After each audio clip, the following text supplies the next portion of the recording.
Bloggo's POW.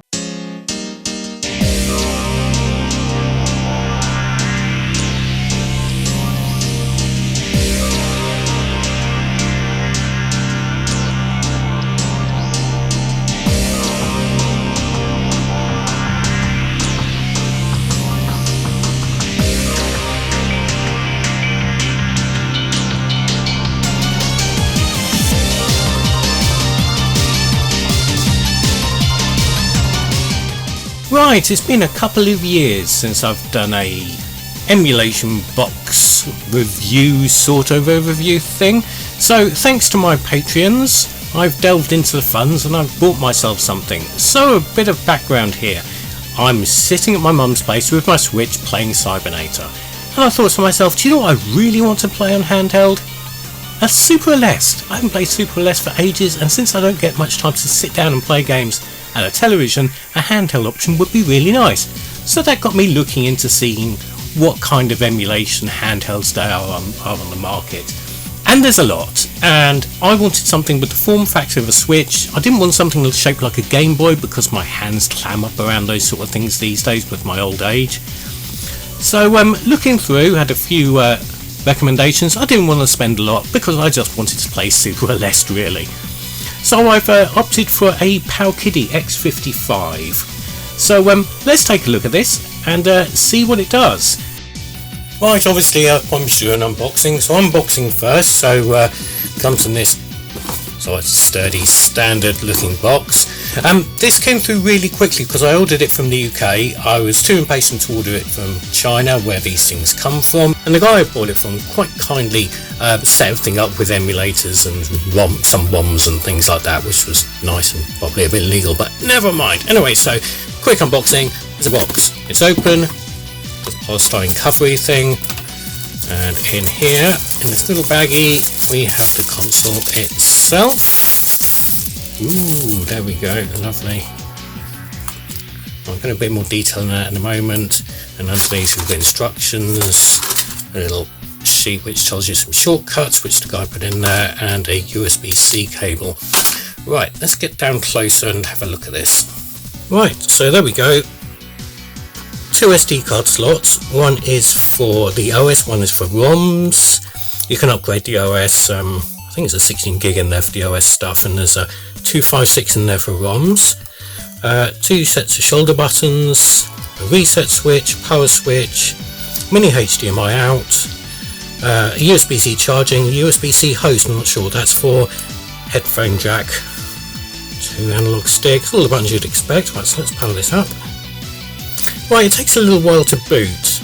You may not even think it's working because it doesn't seem to do much. It flashes up the Powkiddy logo, then you get some menu loading thing which you could barely read. Anyway, right, so we have obviously all your emulators here. I haven't got games for all of them on here, but all your standard ones are there. Home computers, consoles, arcade. Ooh, look at that. PlayStation, Saturn and 64 Dreamcast. Yeah, I mean it's quite nice and all. The front end is very nice. It's like I say, this has been preloaded a bit with artwork and things like that, which is nice. But well, loading up a game here. This is Ninja Warriors. Ninja Warriors on the Mega CD. So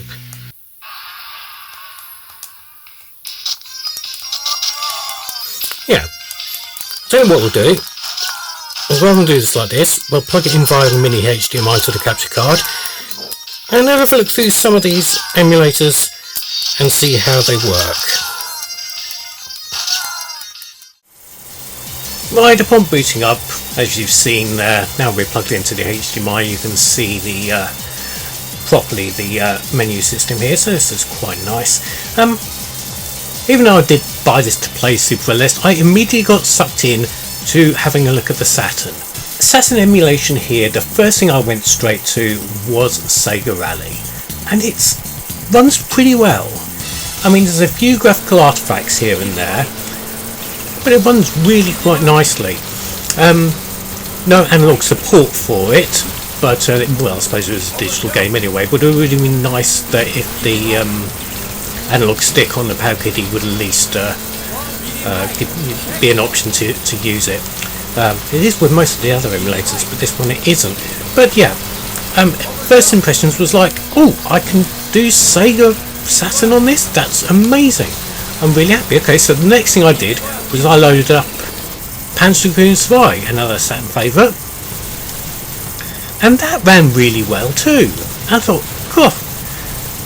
And I had looked at the reviews. I wanted something which would run, 16-bit games, 32-bit. Maybe the push wasn't that bothered, but suddenly Sega Saturn emulation was a viable bonus for this, which was nice. So Panzer Dragoon looks nice. So the next thing I loaded up was the original Virtua Fighter. Oh my god, this is as choppy as hell. I just don't really understand how this is as choppy as it is, and the Sega Alien Panzer Dragoon, which are later titles, run really well. So I thought, okay, well, let's try some others. Let's try Virtua Fighter 2. Ran better than Virtua Fighter 1, but the sound was a bit strange. Tried a few other games. We tried Radiant Silvergun. Yep, seems to work okay. So Saturn emulation on this is a mixed bag. I wouldn't be recommending getting this console to play Sega Saturn games, but it does a few of them quite well. So what else have we got here? Let's have a go with PSP. So first thing I loaded up on the PSP was Outrun 2006 Coast to Coast, which initially looked quite nice, but upon playing it you realised there was quite a lot of stuttering and frame drops and audibly quite a bit of noise. Not bad, but not as good as I was hoping. I mean, PSP emulation has come a long way in the last few years, and maybe the X55 is a bit underpowered for such things, but you can still have fun with it. It's not a deal breaker by any stretch. Oddly enough, Ridge Racer on the PSP runs better than Outrun does. Pretty decent, it controls well, keeps the frame rate up. Couple little glitches here and there, but nothing outstandingly bad, nothing to really stop you playing it, so that's nice. Fight. Tekken Dark Resurrection on the PSP, very playable. You may remember when I did my Pandora's Box review a couple of years ago, I tried that and it was a bit choppy on that, but yep, it's fine on the Powkiddy, so very good. One thing about PSP emulation on the X55 was the button mapping. I need to fiddle with it because the X button is set as where the A button is on the pad, so the layout is almost like it's all rotated 45 degrees, so I do need to go into that and see if I can fix that, but otherwise, yeah, PSP emulation generally pretty good. Now Dreamcast. Again, a console which is, I wouldn't say easily emulated, but generally speaking the emulation has been going in the right direction for a long time. Pretty good. Crazy Taxi ran quite well.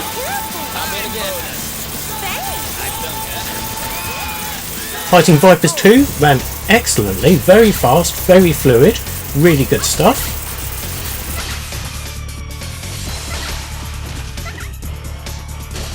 .2D games like Marvel vs Capcom 2 seem to work okay. I had a bit of an issue playing it with the pad. The digital pad on this isn't the best, made it a bit tricky to pull off some of the special moves.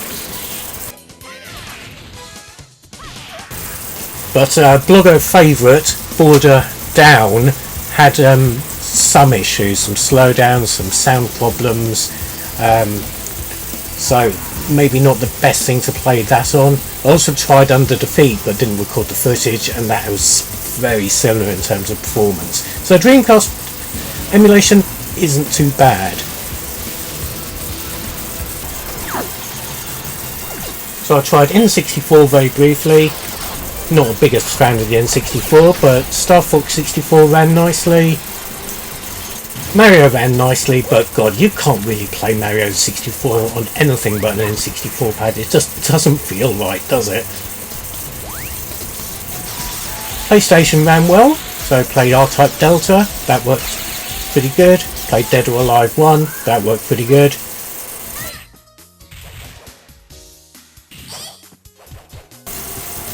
Resident Evil ran nicely, had a quick go on Resident Evil 2. I can find myself probably going back to these kind of games on the handheld because of save states being very handy for things like Resident Evil when you're playing it for a few minutes at a time. Going back a bit further, Sega 32X. So Virtua Fighter ran nicely. It's a cracking version on the 32X, isn't it? Virtua Racing ran nicely. And Star Wars Arcade ran nicely. Tried out my favourite Mega CD games. Sylphied ran nicely. You're not really having much of a surprise here, hearing that these things are running well on an emulator, especially in this day and age, but it's always nice to have them on handheld. Also played Thunderhawk, another favourite. That was nice. And Final Fight CD. Brilliant. So that brings us on to arcade games. So, Sega Superscaler stuff like Afterburner and Outrun worked fine.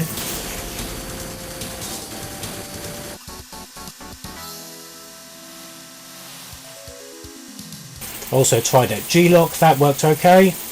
Also tried a few more, shall we say, more modern, inverted commas, arcade games. Dodonpachi Daioju worked well. Now, that brings me on to the next thing I want to point out. The screen ratios are all over the place out of the box. You really need to be going into the settings for each emulator and changing the aspect ratio. Otherwise, Typhoon looks like this, when it should look like this.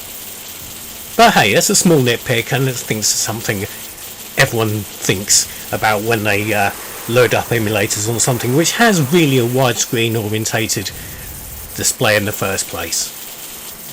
But yes, on the whole, arcade emulation I'm quite happy with. It runs Final Burn and Main, and of course you've got all your other emulators as well, so your likes of your PC Engine, your Mega Drive and your SNES, all running perfectly well on this little handheld. Now there's a few formats I didn't try. I did load up a ton of Jaguar ROMs, and for some reason I couldn't get them to recognise. I'm not sure if I need to update some of the cores to get Jaguar working. Also haven't tried 3DO emulation, but apparently it's pretty poor. And of course you've got all the other things like NES, Master Disaster, your 8-bit computers, the likes of the Amiga and that, which all work, they're all fine, but not really the reason I did get it. Of course, the reason I did get it, I had a nice sit down and I played Super Aleste. Lovely.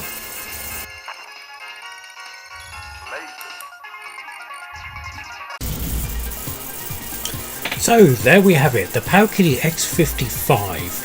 I think I'm going to find this a very useful little gadget for gaming on the go.